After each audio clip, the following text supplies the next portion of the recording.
دیے عصمتوں کے جلاتے چلو، شریعت کا راستہ دکھاتے چلو۔ دوسری چیز ہے اس مہینے میں تراویح، رات کا قیام۔ یہ اللہ نے صرف اس امت کو عطا کیا، اس سے پہلے کسی امت کو نہیں ملا۔ کیوں؟ پہلی امتیں اپنی مذہبی کتاب کی حافظ نہیں تھی، اس امت کو اللہ نے یہ اعزاز بخشا ہے۔ ان کا چھوٹا 7 سال کا بچہ بھی حافظ ہوتا ہے اور 70 سال کا بوڑھا بھی حافظ ہوتا ہے۔ تو اللہ تعالیٰ نے ان سے رات کی عبادت لینا شروع کی، جس کو رمضان کے مہینے میں اس عبادت کو اور 4 چاند لگ جاتے ہیں۔ حدیث شریف میں اس کو قیام اللیل کہا جاتا ہے۔ تراویح جس طرح مردوں کے لیے سنت موقدہ ہے، اسی طرح عورتوں کے لیے بھی سنت موقدہ ہے۔ بدقسمتی یہ ہم لوگ یہ سمجھتے ہیں صرف مردوں کے لیے، ہم تو آ جاتے پڑھنے، گھروں میں ہماری عورتیں اس چیز کا اہتمام نہیں کرتی۔ خدا کے لیے ان کو بھی یہ چیز بتلاؤ تاکہ وہ بھی پڑھنے والی بنے، وہ بھی اس سنت پر عمل کریں۔ یہ وہ قیمتی عبادت ہے جس کی 1 رکعت کے بدلے میں 2500 نیکیاں ملتی ہیں، 1 سجدے کے بدلے میں 1500 نیکیاں ملتی ہیں، 1 سجدے کے بدلے میں جنت میں سرخ یاقوت کا ایک محل بنتا ہے جس کا 70 دروازے ہیں، جس کے اور ہر دروازے کے سامنے ایک استقبالیہ محل سرخ یاقوت کا الگ بنا ہوا ہے جس کے سونے اور چاندی کے کھڑکیاں اور دروازے ہیں۔ اور وہ جنت کا ایریا اتنا بڑا ہے، ہر سجدے کے بدلے میں ایک درخت اگتا ہے۔ ایک درخت جس جگہ پر اگتا ہے وہ جگہ اتنی بڑی ہے کہ 500 سال تک گھڑ سوار اگر اس کے نیچے کراس کرنے کی اس سائے کو کوشش کرے نہیں کر سکے گا۔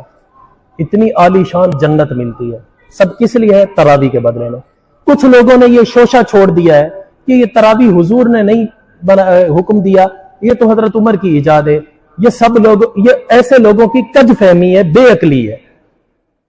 تراویح حضور نے 3 دن تک با جماعت پڑھائی ہے، جماعت کے ساتھ۔ چوتھے دن اس ڈر کی وجہ سے نہیں پڑھائی کہیں اللہ فرض نہ کر دے، میری امت پر مشکل ہو جائے گا اس پر عمل کرنا۔ امت کی خاطر پھر حضور نے چھوڑا۔ صحابہ پھر انفرادی پڑھتے تھے۔ حضرت ابو بکر صدیق کا دور آیا، پھر اجتماعی تو پڑھنے لگے، لیکن ایک ہی مسجد میں 3 4 5 جماعتیں ہوتی تھی۔ کہیں 5 بندے پڑھ رہے ہیں، کہیں 10 بندے پڑھ رہے ہیں، کہیں 20 بندے پڑھ رہے ہیں، یہ چیز تھی۔ حضرت ابو بکر صدیق نے ان کو کچھ نہیں کہا۔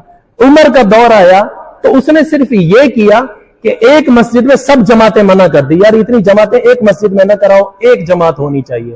لہذا حضرت ابی بن کعب کو امام بنایا، کہا سب اس کے پیچھے نماز پڑھو۔ اور قبا کی مسجد میں حضرت علی المرتضیٰ کو امام بنایا، کہا وہاں والے لوگ ان کے پیچھے پڑھے۔ حضرت علی رضی اللہ تعالیٰ عنہ 20 رکعت تراویح پڑھایا کرتے تھے۔ جب حضرت علی رضی اللہ تعالیٰ عنہ کی شہادت ہونے لگی ہے، اس وقت اپنے بیٹے امام حسین کو بلا کر جہاں کچھ وصیتیں کی تھی ان میں ایک خصوصی وصیت تھی، بیٹا ہمیشہ کے لیے 20 رکعت تراویح جماعت کے ساتھ پڑھنا۔ یہ امام حسین کو حضرت علی المرتضیٰ نے وصیت کی تھی۔ اگر عمر کی ایجاد ہوتی تو علی کیوں کرتے اس طرح؟ ایک بات اور سنو، تراویح کی جماعت عمر کی سنت ہے۔